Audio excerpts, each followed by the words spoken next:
amigos del club, les queremos presentar La Hora del Tren, un proyecto realizado para todos ustedes con amor por Álvaro Cuellar, con nuestro invitado especial Gustavo Arias de Grave.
Gustavo Arias de Grave es un ingeniero joven de espíritu. Yo ando ya por los 83. Este mes paso a 84. Soy de la octava generación. ¿Por qué te gustan los trenes? ¿Por qué me gustan los trenes? Bueno, siempre desde niño tuve una afición a las cosas que se mueven con motor. Yo me iba con mi hermano mayor a los talleres del ferrocarril. Entonces nos metíamos a ver las locomotoras, a comentarlas, a hablar con los maquinistas. De ahí vino más o menos esa afición.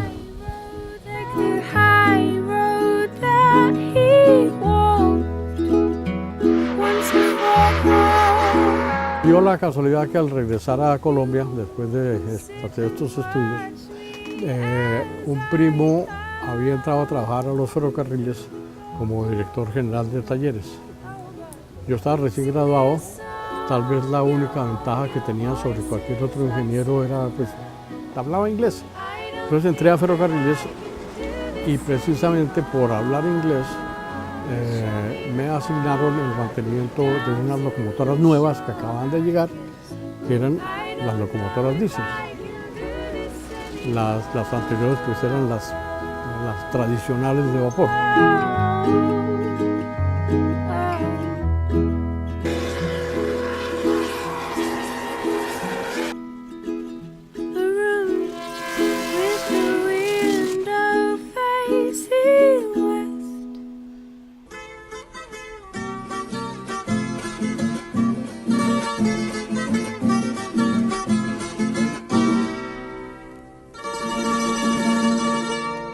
Los ferrocarriles vienen en Colombia desde mediados del siglo XIX con un ferrocarril que fue importantísimo, no solo para Colombia, sino mundialmente, el ferrocarril de Panamá.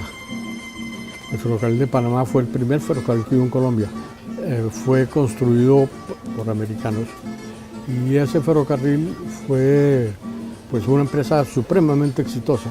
Eso le produjo al gobierno colombiano, le produjo muchísimas utilidades desde 1854 que se inauguró, pues hasta la pérdida de Panamá. Y con los dineros de ese ferrocarril de Panamá comenzó la idea de hacer otros ferrocarriles en Colombia.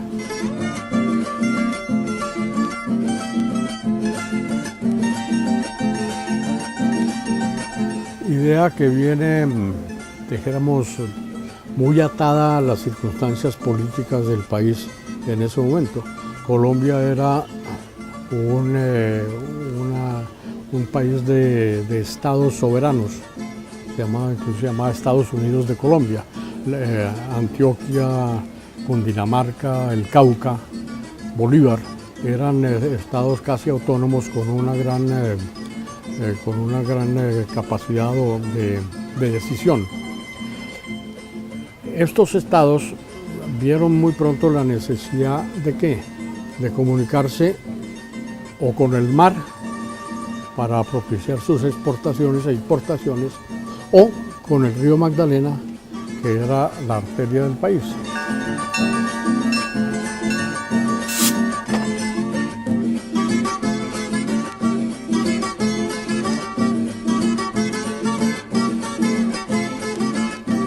Cuando vino la compensación de Estados Unidos a Colombia por la independencia de Panamá, eso fue una suma para la época bien importante, eran 25 millones de dólares, estamos hablando de los años 20. Esa plata el gobierno la destinó a dos cosas. Una, crear el Banco de la República, un puchito. Pero el grueso de ese dinero se invirtió en ferrocarriles.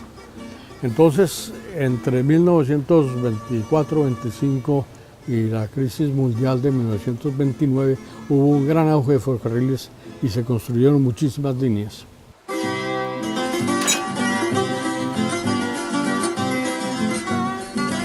Llegó a haber más de 3.500 kilómetros de carrileras.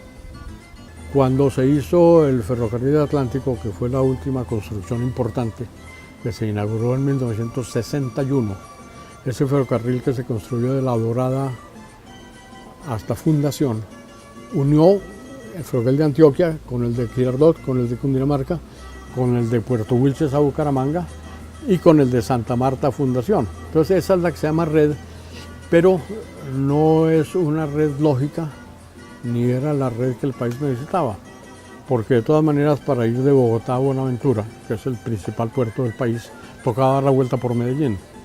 Entonces difícilmente el ferrocarril puede competir con la carretera que va directo. Entonces por eso digo yo una red entre comillas, porque no fue una red planeada ni estructurada técnicamente, fue el resultado de unir los ferrocarrilitos que había. ¿Cuánto pesa una locomotora y cómo la traía? Una locomotora de vapor, las más pesadas que hubo en Colombia, podían pesar del orden de unas 90 o 100 toneladas. Pero las había más pequeñas, desde locomotoras de patio de 20 toneladas, locomotoras de vía de 60, 70 toneladas.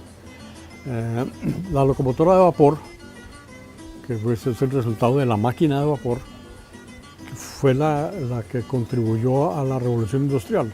Los ferrocarriles del mundo crecieron por la locomotora de vapor. En los años 30 y 40 comenzó una pequeña revolución que fue salir de las locomotoras de vapor y reemplazarlas por locomotoras diésel. O en Europa, antes de eso, reemplazarlas por locomotoras eléctricas. Esa revolución en cuanto al cambio de locomotora de vapor a locomotora diésel tiene una justificación pues sencillísima. La locomotora de vapor gasta 8 galones de fuel oil por kilómetro, la diésel gasta 1. Entonces la disminución del costo de operación es tremenda. Y los ferrocarriles del mundo, que venían un poquito en decadencia, resurgieron cuando se cambió se cambiaron las de vapor por diésel en Estados Unidos y por eléctricas en Europa.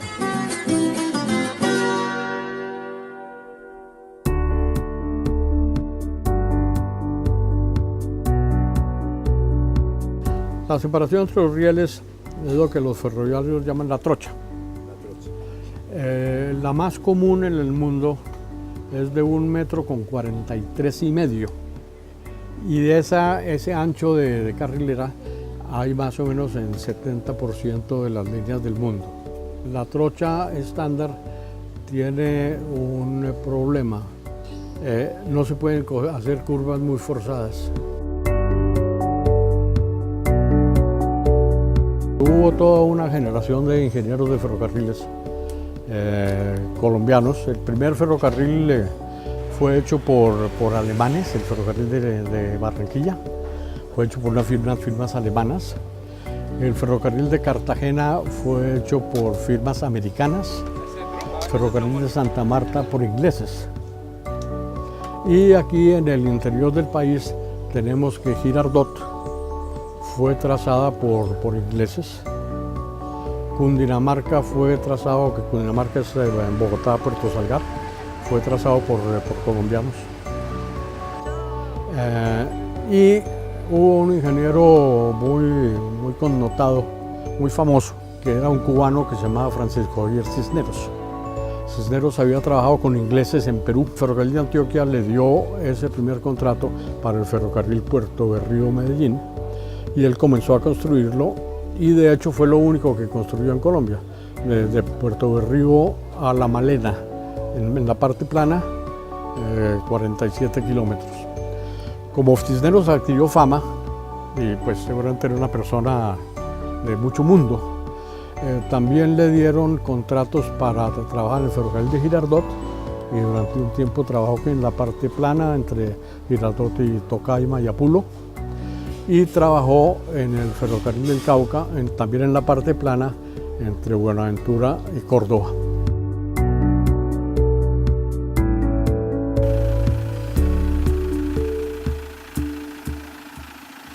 Las empresas más destacadas fueron los Ferrocarril del Pacífico, Ferrocarril de Antioquia y Ferrocarril de Girardot.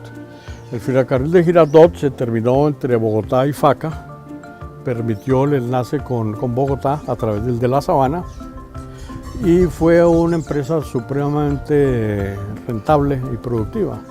Girardot se convirtió en el puerto de Bogotá y toda esta zona, pues Apulo, La Esperanza, La Capilla, se volvieron el sitio de veraneo de los bogotanos. Entonces el auge de esto que hemos visto aquí, de esta foto que vimos ahora del Hotel de La Esperanza, eso fue por el ferrocarril. Se volvió, dijéramos, fundamental para los bogotanos, no solo para la exportación de café y de productos digamos, agrícolas, sino para el propio transporte de pasajeros.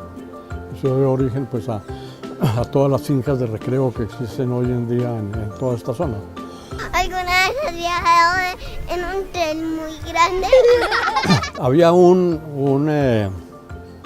tripulante que se llamaba el frenero, que estaba caminando por encima de todos los carros porque él tenía que atender el funcionamiento de los frenos en todos los carros.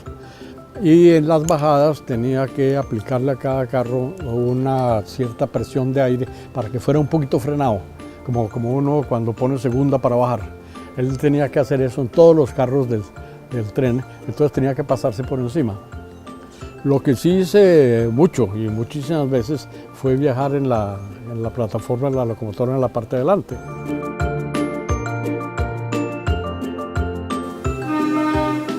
Los trenes hacen chuchu.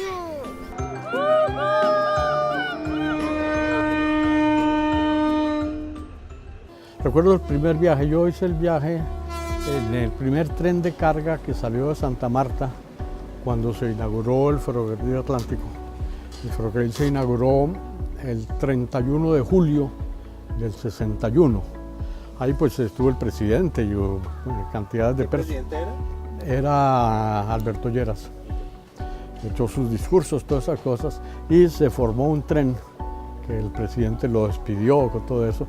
Yo viajé en ese tren de Santa Marta a Bogotá. Fue el primer tren directo que vino a Santa Marta de carga. Yo creo que gastamos como 2 días, 24 horas gastamos. Después se podía hacer el viaje en autoferro, que era el vehículo autopropulsado. Uno hacía el viaje de Bogotá a Santa Marta en 18 horas.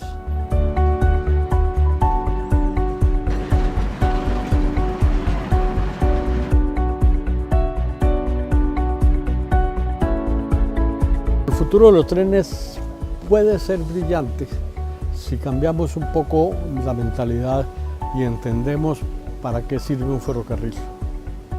Aquí les di hace un momento el ejemplo del Cerrejón.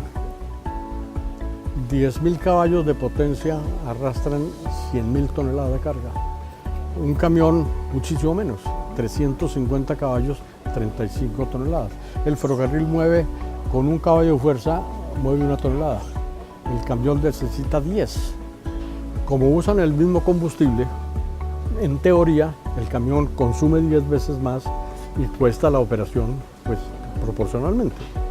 No es exactamente cierto porque el camión no va siempre a máxima potencia, el tren sí.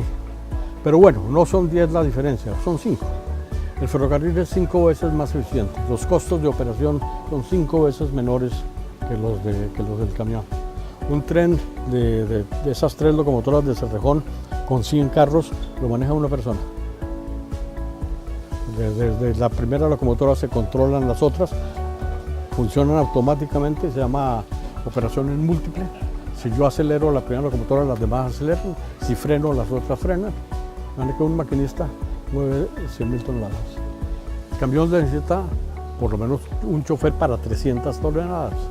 Entonces, esos son factores de los que contribuyen a que el tren sea mucho eficiente. Pero el tren no va de puerta a puerta. El tren necesita una carrilera perfecta y sin pendientes y sin curvas. Entonces el tren empieza a disminuir su capacidad de su oferta. Ya no es bueno el tren, sino ¿para qué? Para grandes volúmenes de carga a grandes distancias. El tren entonces sirve ¿para qué? Para llevar carbón de la Loma Santa Marta, lo lleva por $4 tonelada en vez de 14 o 15 del camión, pero no lleva sino carbón.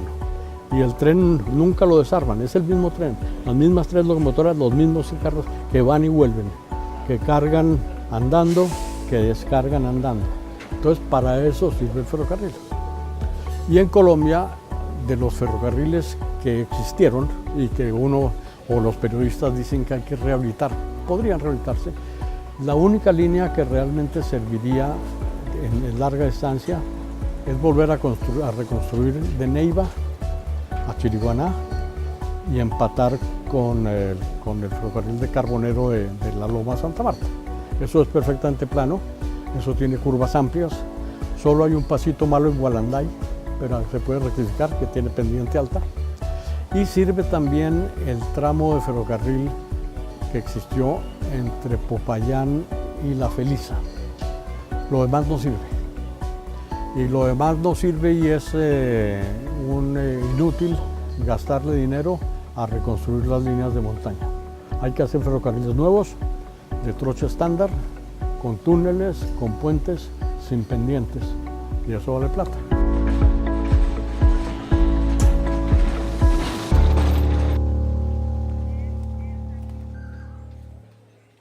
Aunque el país ha perdido la vocación ferroviaria y como los jóvenes no conocieron ferrocarriles, no conocieron trenes, oyen hablar a los abuelos y claro, eso levanta una gran nostalgia. Hay otra cosa, los colombianos viajan ahora muy fácilmente a todo el mundo, van a Europa y en Europa quedan fascinados con los trenes de Europa. Pero uno no puede hacer comparaciones así tan sencillas. Yo viajé en Alemania de Frankfurt a Darmstadt, 45 kilómetros, unos 20 minutos de ferrocarril, 10 euros. 10 euros son 30.000 pesos.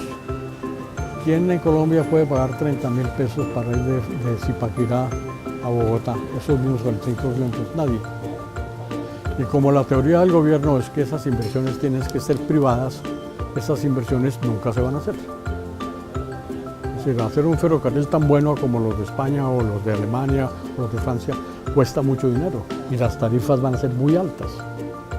Entonces seguimos con nuestros buses. ¿Qué le recomiendas a un niño o a una niña que viene a ver los trenes? Salgan los domingos a caminar por la carrilera. Hagan senderismo por la carrilera. Aquí les queda un poquito lejos el único túnel que tuvo este ferrocarril, que es el de Zipacón. Pero si son capaces de caminar hasta Zipacón, pues magnífico. Sí.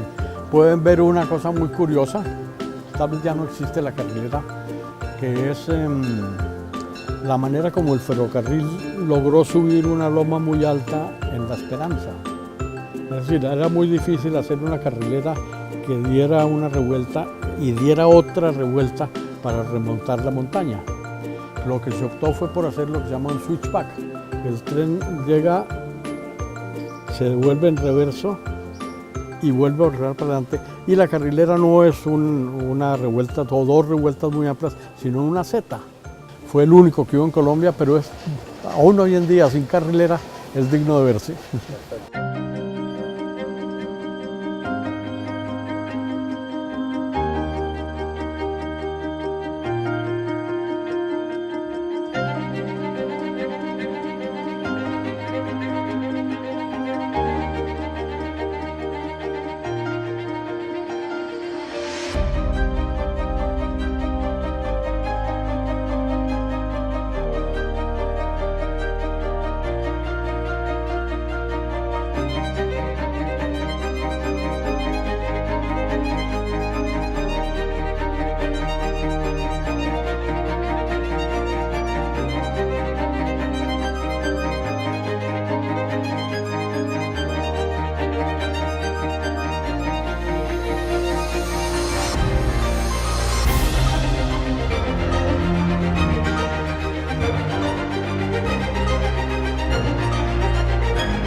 La exposición de este tren va encaminada a que nuestros jóvenes y nuestras familias recuerden cómo es el tema de los ferrocarriles en Colombia.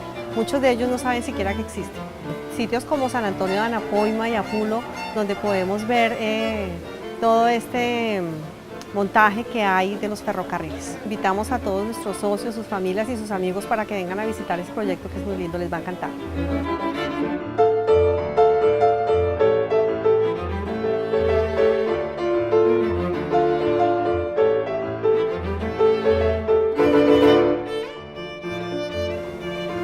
Yo le agradezco muchísimo al club, en nombre de Claudia Dueñas, su gerente, y a la junta directiva y a Francisco Chalela, lo mismo que al arquitecto Rodrigo Samper, que me acolitaron en esta locura de un joven de cierta edad que quiere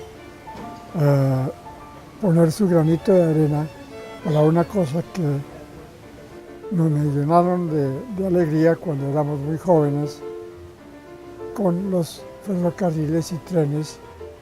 El tren es una curiosidad precisamente por recordar tantas cosas de la niñez, porque ese tren me lo regaló mi papá cuando yo tenía, bueno, a mí y a mis hermanos, 10 años, en el año 50. Estos trenes fueron construidos después de la guerra, en 1949, por una compañía que se llamaba Gilbert & Jones, que era especialista en hacer esa clase de juguetería, pero enfocado hacia enseñarle a la juventud físicamente, o sea, estudiar la física de una forma que la aprendieran desde pequeños. Y eso es uno de los logros que hizo esta compañía interesante, porque era más de educación que de juguetería. Eso me llevó a pensar que qué hacía ese tren empacado entre una closet durante tantos tiempos. Resolví armar un pedazo del tren y dije, no, ¿y por qué no puedo hacer esto para enseñarle a la gente lo que nosotros gozamos o lo que nosotros vimos de los trenes y ferrocarriles cuando éramos jóvenes? Y resulta que ahora se terminaron. Entonces resolví consultarle a la Junta y a la gerencia, y le dimos que a varios socios del club, qué opinaban si nosotros poníamos un tren que en una época fue juguete, pero que en este momento es una reliquia, como gancho para demostrarle a los niños, a los jóvenes y a algunos viejos lo que fueron los trenes en Colombia. Es increíble la cantidad de gente que tiene o que tuvo que ver con los trenes en Colombia. Anécdotas de señores, señoras, jóvenes, que todos se acuerdan de algo que hicieron durante su época en un tren, que se colaron al tren, que se cayeron, en fin, todo lo que usted se imagine que hicieron con los trenes, que se colaron en el tren y subieron encima del vagón y llegaron, por ejemplo, de Girardot a Matagaima o algún sitio de esos, encima del tren, bueno, en fin, todos los anécdotas que usted puede conocer.